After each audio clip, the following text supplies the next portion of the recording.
Hello everyone, welcome back to the modded Grim Dawn. I do have to apologize for the delays in my uploading. I have my first ever community post thrown up there to explain that, which I think is probably what I'm going to be using my community post for the most part. Um, so that explanation is in there. Do I even need these? Uh, no. I think I'm going to go ahead and do I want to sell? Yeah, I should probably sell these. I don't see an immediate need for these. No, we'll go ahead and keep them for now at least. Anyways, so talking about gaming during this series, besides obviously talking about Grim Dawn itself, but talking about gaming in this series has been fairly popular. So I do want to talk about something rather specific that I've kind of referenced before. Where? Oh yeah, Board and Cellar. Um, which is games that I particularly appreciate, games that I really go out of my way to have, and games that I find myself most often going back and playing. Grim Dawn is an interesting example of this, and I'm going to be talking about a lot of games that you will probably see me play in the future. This is actually related to some of the projects I've been working on in the background. One of the things that I talk about in the community post is a project that failed miserably due to mostly me. It's mostly a me problem. You'll read about it in the community post. But there are a bunch of games that I really appreciate specifically that you will probably see me play in the long term. Grim Dawn, now that I'm more comfortable modding it, is one of these. And I also want to bring up the Game Awards because unfortunately the conversation has gone away from the winners of that Elden Ring, which is a shame. But I wanted to talk about why I feel like Elden Ring deserved it more than God of War, because I know that was a point of contention. And I'm not saying God of War is bad. God of War is an amazing game, and quite frankly, I think I will always herald that series as being one of the best series covering and dealing with character development. I don't think any main character in a game series has gone through as much character development as Kratos has in the God of War series, and I the whole series should absolutely be appreciated for that specific facet. That is a hugely impressive piece of storytelling. But why would I say that Elden Ring deserves the Game Award despite that? Well, primarily because of a couple of things. First off, while the God of War series has original plot lines,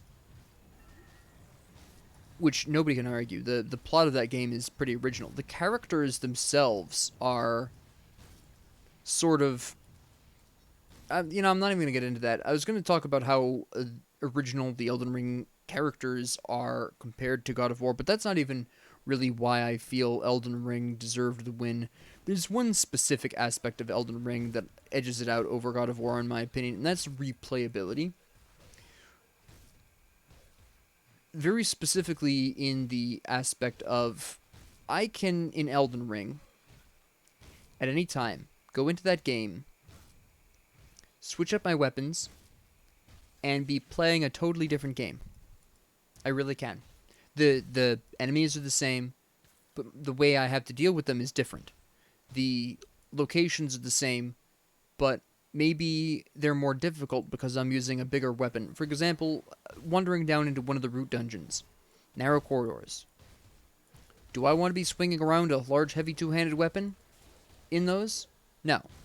It's going to clack off the walls, and I'm not going to be able to get my attacks off. It's happened.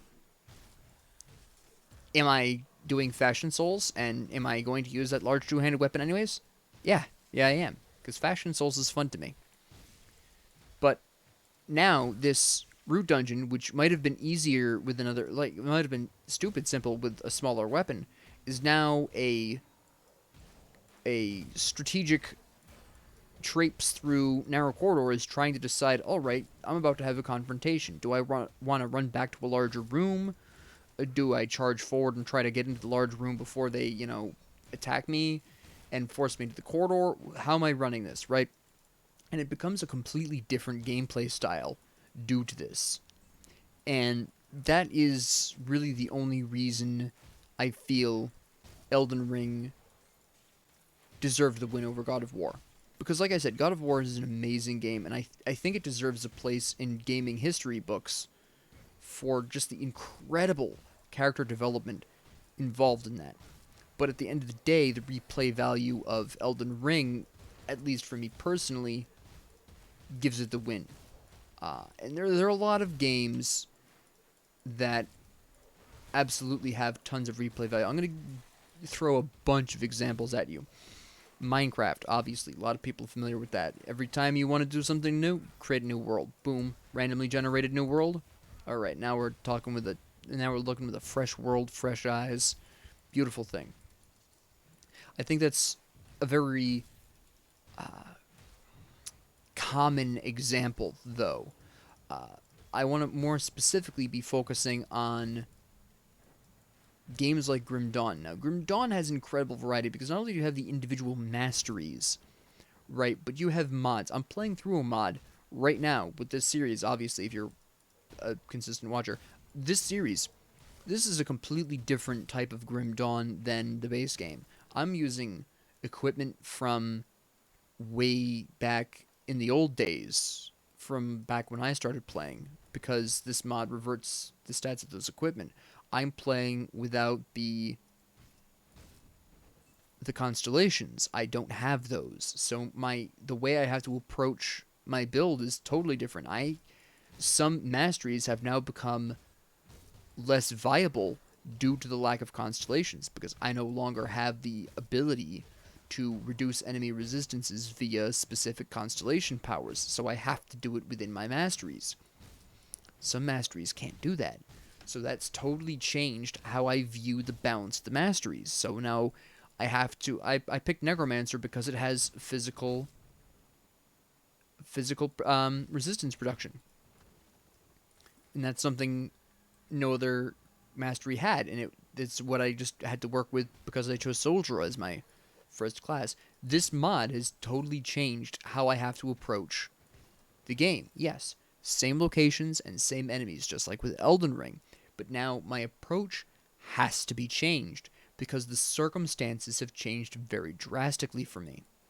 Right? It's the same exact thing. Whereas with, say, God of War as an example, that is a very story-driven game where the really well-crafted story, great characters, really well-crafted characters with that are you can understand where they're coming from, right? There's a consistency there that a lot of games don't have. Wonderful game, but there's no replay value. Conditionally, I tend to play some single-player games. I didn't play God of War for reference. It's one of the few single-player games I didn't play because when I was younger, I watched playthroughs of the original God of War trilogy because it was one of the very few games my mother wouldn't let me get when I was a teen. So I watched playthroughs of it on YouTube, as you do as a teen.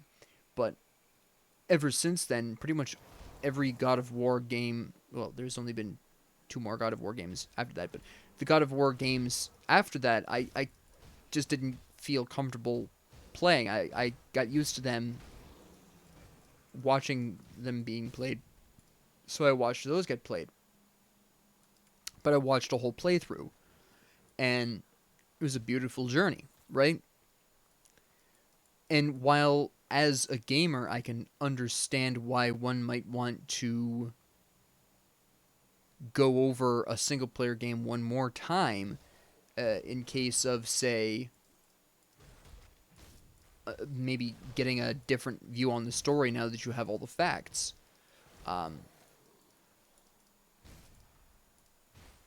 Beyond that second playthrough, there's really, in the case of single-player games, there really isn't much reason to go and play it, say, a third time a lot of the times. Now, some single-player games are different about this. Some are not. Some have, like, a new game plus or something, but a lot of single-player games are driven a lot by story. To put it in a different To give an interesting example, uh, I'll I'll talk about the Uncharted series, right? I played through all of those. Great games. Again, great characters, great, very interesting storylines, very Indiana Jones, kind of nostalgic for me because obviously as a child I grew up on Indiana Jones, among other movie franchises, but very nostalgic for me. I loved the Uncharted series, and I felt no need to play through those a second time. Right? There was the plot wasn't so complex that I wanted to necessarily go through and play through them again. But then on the other hand, there is the what do you call that? The first Dark Anthology game there, one with the multiple choices, where you could potentially save the people. I played through that twice uh, because I that game was complicated enough where the game's plot was complicated enough where I saw things differently having the answers already known to me ahead of time. It changed how I approached a lot of things. It changed my understanding of the characters and their actions and motivations from before. It was very interesting going through that on a second playthrough. Even, the first time I hadn't saved everyone, the second time I did, part of that was, yeah, knowing the answers ahead of time. But another part of that was having a better understanding of what I could reasonably expect the characters to do because the second time around, I had a better idea of how they worked as people and also a better understanding of their motivations and where they were coming from because I did have the answers ahead of time. So it was very interesting playing through that game a second time for that reason. I didn't play the ones after that because I heard about the glitchiness and it's only gotten worse for those. But the first one was great, and that will be one of my favorite horror experiences. Uh, to be completely honest. And it was just a really fantastic time playing it both the first and the second time. I probably could play it a third time and have a pretty good time, to be completely honest. I don't necessarily know if it would be as good as the first and second times, because at that particular point, the second time around I saved everyone. The second time around, I already went through the plot once with and without a full understanding of what was happening.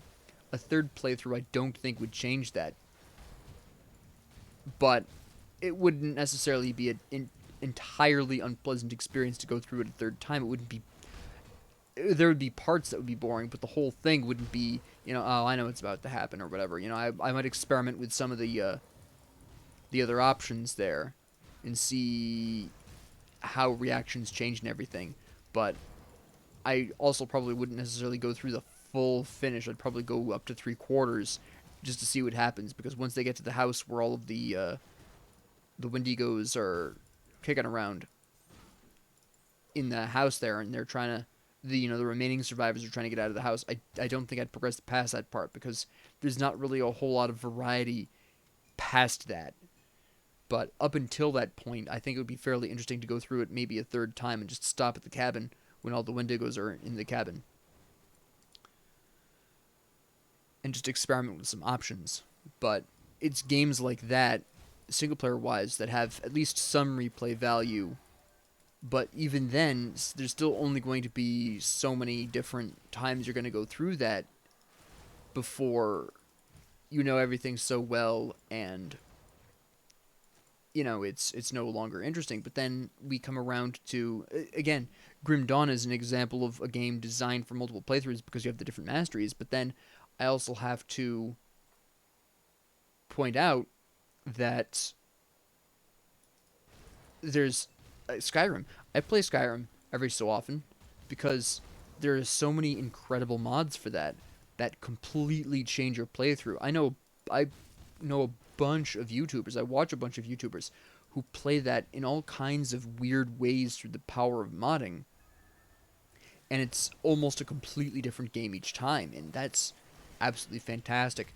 That is actually my partially fulfilled prophecy for Cyberpunk is a very similar thing. The only real issue technically there is the intensity of Cyberpunk's graphical needs, but people are making mods for that, and some of these mods drastically change how you approach the game. Hell, once Cyberpunk Edgerunners came out, which was a pretty great show, by the way, there's so many great mods that totally change your approach to the game. There's one that gave you the possibility of going cyberpunk in the game if you had too many modifications, and that is a fantastic mod. And that's a great example of another game that, whereas on the surface by itself as a standalone game you would only want to play it once, because maybe twice. Cyberpunk is a game I could play twice without mods and have as good a time. Skyrim, maybe if I wanted to see both sides of the Civil War, yeah, I could play it twice with no mods, no problem. But yeah, both of those games play twice just to see either the other side of the story. In Skyrim's case, the minor differences between Stormcloak and Imperial. But for Cyberpunk, having all the answers and knowing who's manipulating who behind the scenes, that would, knowing that ahead of time, that'd be fairly interesting, right? But because of modding, those games have basically an infinite amount of replay value, and it's the same thing for, say, Terraria or Starbound.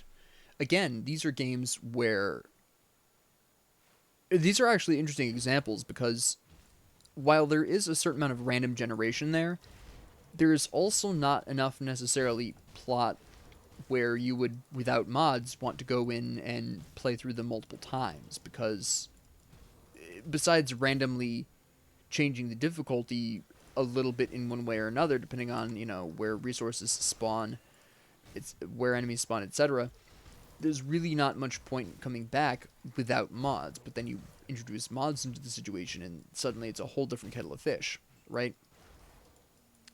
So, just in general, we're talking about an absolutely incredible amount of variety via just mods there, and for a lot of games. But a lot of narratively focused single player games, mods aren't really going to do anything. A great example is the Resident Evil remakes. Great games, great narrative games, lots of mods that, say, give you new guns and whatever, but a lot of these tend to be fairly overpowered, and while, say, adding a modded gun to a playthrough is going to change your gaming experience, unfortunately, due to a combination of the shortness of the narrative of those games, and also the fact that the playstyle doesn't change as drastically. I mean, at the end of the day, in Resident Evil, even with modded guns, at the end of the day, you're still pointing and shooting. At least with Elden Ring, we're talking different combos. We're talking maybe you're using different spells than what you did before. Maybe you're using a different combination of spells and weapons. You have rather substantial playstyle differences depending on what weapon you're using. Guns in Resident Evil don't have playstyle changes. There's just shooting, right? So that doesn't change the gameplay enough, and you can't really go in there and mod in a new narrative. That doesn't really work. I never leveled up the first time. That doesn't really work, right? Because the whole point of the game is, well, the driving force of that single player game is its narrative.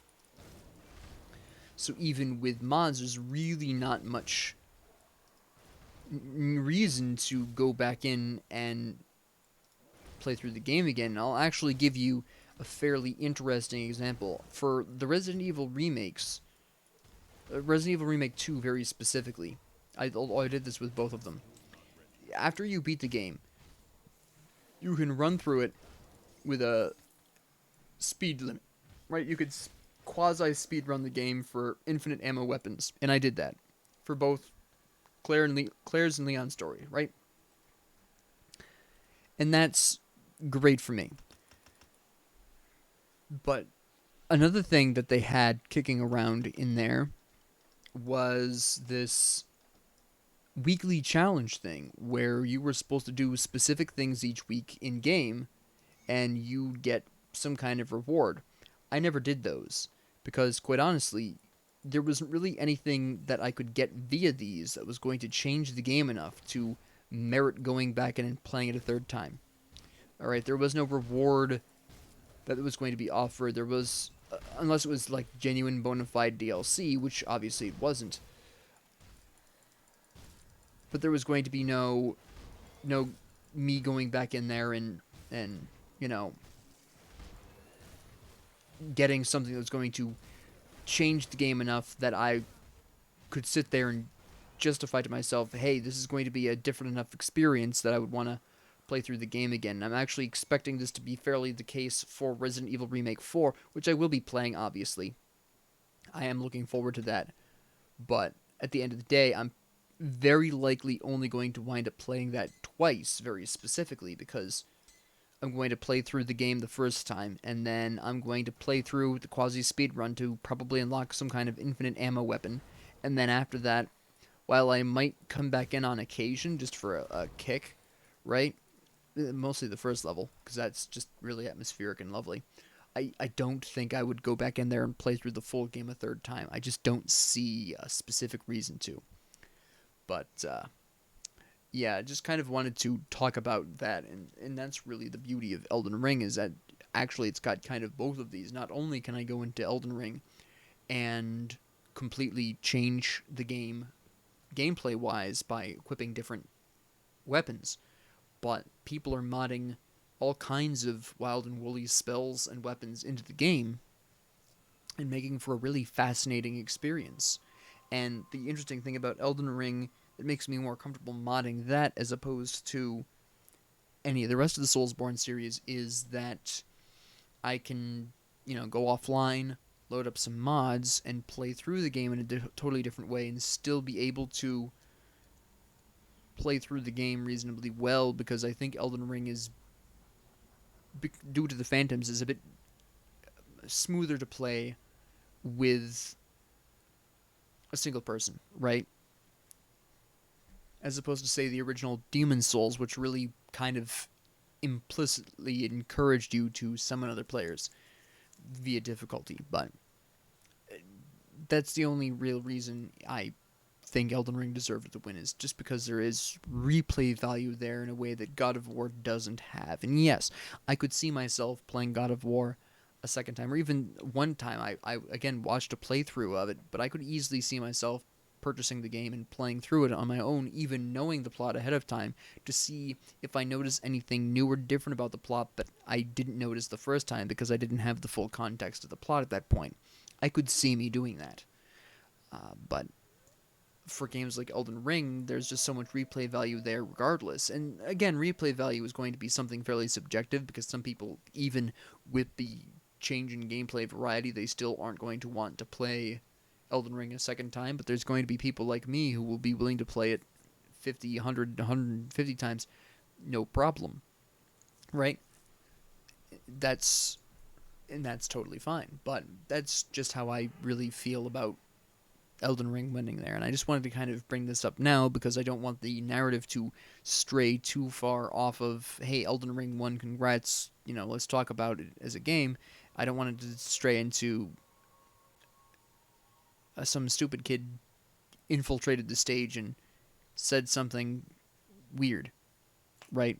I don't think that's fair to the Elden Ring team, and I don't want the narrative to just end that way. And I know I'm just a small YouTuber with not much reach, but just kind of existing here ghostly. I just wanted the words out there. But with that being said, thank you all very much for joining me. If you liked this, please like and subscribe. If you didn't, please ignore me. And if you have any comments, questions, concerns, ideas, suggestions, or requests, please leave them down in the comment section below. And thank you all very much for joining me, and have a great 24 hours.